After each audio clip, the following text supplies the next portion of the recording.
Hello student, আজ তোমাদের মাধ্যমিক এক্সাম শেষ হয়েছে। মাধ্যমিকের কোশ্চেন মোটামুটি সহজই ছিল। ভৌত বিজ্ঞানে কিছু কিছু কোশ্চেন সহজ ছিল, কিছু কিছু কোশ্চেন একটু ঘোরানো ছিল। শর্ট কোশ্চেনগুলো যেগুলো ছিল ওগুলো টেস্ট পেপার থেকে যেগুলো করানো হয়েছে ওগুলো থেকেই প্রায় কমন এসেছে। এখানে শর্ট কোশ্চেনগুলোর উপর যে একটা অ্যান্সার কি করে দিচ্ছি।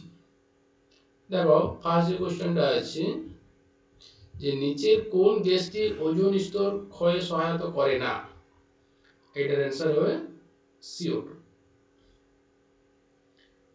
ডিটেলস আর বলছি না, কারণ এক্সাম পার হয়ে গেছে, শুধু অ্যান্সারগুলোই বলে দিচ্ছি। তারপরেরটা আছে এসটিপিতে 11.2 লিটার অ্যামোনিয়া গ্যাসের ভর, এটা হবে অপশন বি। তারপরেরটা আছে 1/3, এটা হবে 224 লিটার। চারটা আছে তাপ পরিবাহিতাঙ্কের এসআই একক, তাপ পরিবাহিতাঙ্কের এসআই একক হচ্ছে watt, metre inverse, kelvin inverse. মানুষের চোখে এটা হবে অসীম দূরত্ব। তারপরেরটা 1/6 হবে 0 ডিগ্রি।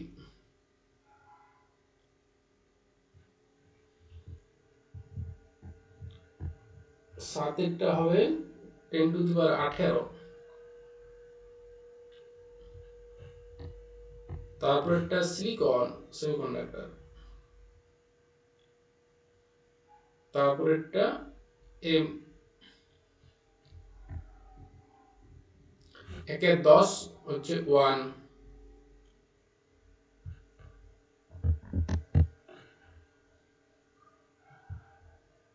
একের 10 হবে 1।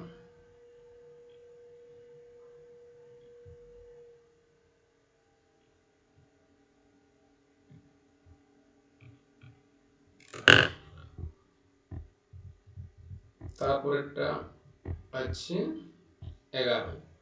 11টা হবে ক্যালসিয়াম অক্সাইড CaO।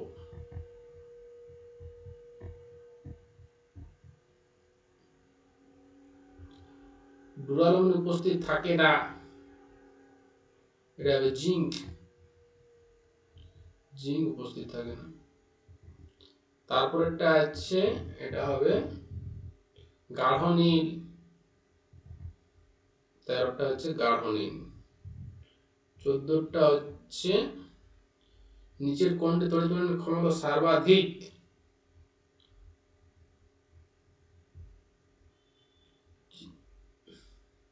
অ্যাসিটিক অ্যাসিডের জলীয় দ্রবণ, এটা হবে 14টা ডি, অ্যাসিটিক অ্যাসিডের জলীয় দ্রবণ। তারপরটা মিথেন, এটা একদম টেস্ট পেপার থেকে কোশ্চেনগুলো সব বেশিরভাগই তুলে দিয়েছে। 109 ডিগ্রি 28 মিনিট। বায়োগ্যাসের মূল উপাদান, বায়োগ্যাসের মূল উপাদান হচ্ছে মিথেন, এটা হচ্ছে মিথেন CH4। শুধু অ্যান্সারগুলো বলে বলে দিচ্ছি, এটা হবে মিথেন। তারপরটা কি আছে, আমাদের শ্বাসক্রিয়ার সময় জড়িত এমন একটি গ্যাসের নাম, এটা হবে কার্বন ডাই অক্সাইড। প্রাকৃতিক গ্যাসের তাপন মূল্য 50 কিলো জুল পার বলতে বোঝায় যে 1 গ্রাম প্রাকৃতিক গ্যাসকে যদি সম্পূর্ণ অক্সিজেনের উপস্থিতিতে দাহ্য করা হয় তাহলে 50 কিলো জুল তাপ শক্তি পাওয়া যায়। এটা হবে একই উষ্ণতা চাপে সমাহিত সকল গ্যাসের সঙ্গে পরমাণু থাকে, এর মিথ্যা। সত্য হয় অণু থাকে, কিন্তু এখানে দেওয়া আছে পরমাণু থাকে, এটা মিথ্যা। আদর্শ গ্যাস ধ্রুবকের SI একক, SI এককটা হয় joule, mole inverse, kelvin inverse.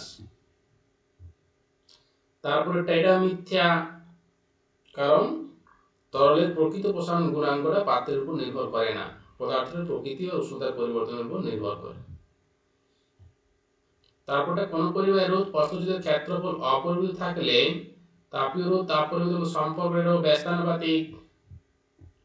কোন বর্ণের আলোর বিক্ষেপণ সর্বনিম্ন, এটা হবে লাল। একটি প্রাকৃতিক বর্ণালীর উদাহরণ হচ্ছে রামধনু। এমন একটি যন্ত্রের নাম করো যেখানে তড়িৎ শক্তি যান্ত্রিক শক্তিতে, এটা হবে মোটর, বৈদ্যুতিক মোটর। তারপর এটা 1 কুলম্ব তড়িৎ ধনাত্মক আধান 1 বিভবের মধ্যে কার্য করতে এটা হবে 1 × 1 1 জুল। 10 এরটা হবে ধনাত্মক হচ্ছে আলফা কণা। পারমাণবিক চুল্লিতে হয় নিউক্লিয় বিভাজন। তারপর এটা বাম স্তম্ভ ডান স্তম্ভ সর্বাধিক তড়িৎ ঋণাত্মকতা মৌল এটা হবে ফ্লোরিন। রেড হেমাটাইট থেকে নিষ্কাশিত হয় এটা হবে আয়রন। তারপর এটা কি আছে যে মৌলের আয়রন লোহায় মরিচা পড়া ত্বরান্বিত করে এটা হবে ক্লোরিন।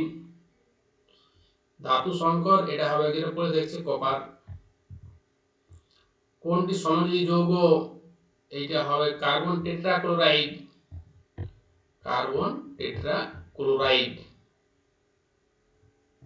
এইটা CCl4।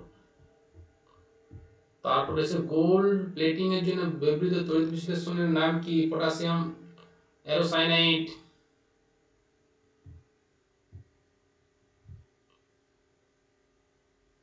তারপরে কি আছে যে কোন তড়িৎ বিশ্লেষণ পদার্থের জলীয় দ্রবণে তড়িৎ বিশ্লেষণ সময় দ্রবণে কিসের মাধ্যমে তড়িৎ পরিবহন ঘটে?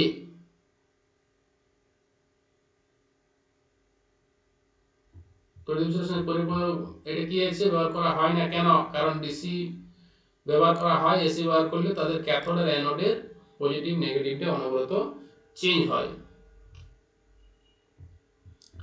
তারপরটা হচ্ছে লেড নাইট্রেটকে জলীয় হিসেবে চালনা করলে যে কালো রঙের অধ্যক্ষে পড়ে সেটা তার সংকেত দেব PbS। NH3CO2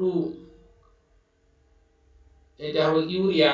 NH2CONH2 দুটি গ্যাসের বিক্রিয়ায় রাসায়নিক বিক্রিয়ায় কঠিন পদার্থ উৎপন্ন হয় এটা হবে NH4Cl অ্যামোনিয়াম ক্লোরাইড।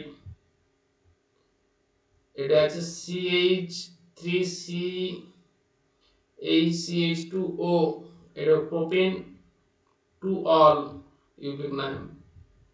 ইথানোইক অ্যাসিডের গঠন সংকেত হবে CH3COOH। PVC এর একটি ব্যবহার হচ্ছে পাইপ তৈরি করতে, তারের আচ্ছাদন তৈরি করতে। পাইপ কোশ্চেনগুলো মোটামুটি সব সহজই ছিল, যেগুলো বলা হয়েছিল সেগুলো সব কমনই এসেছে।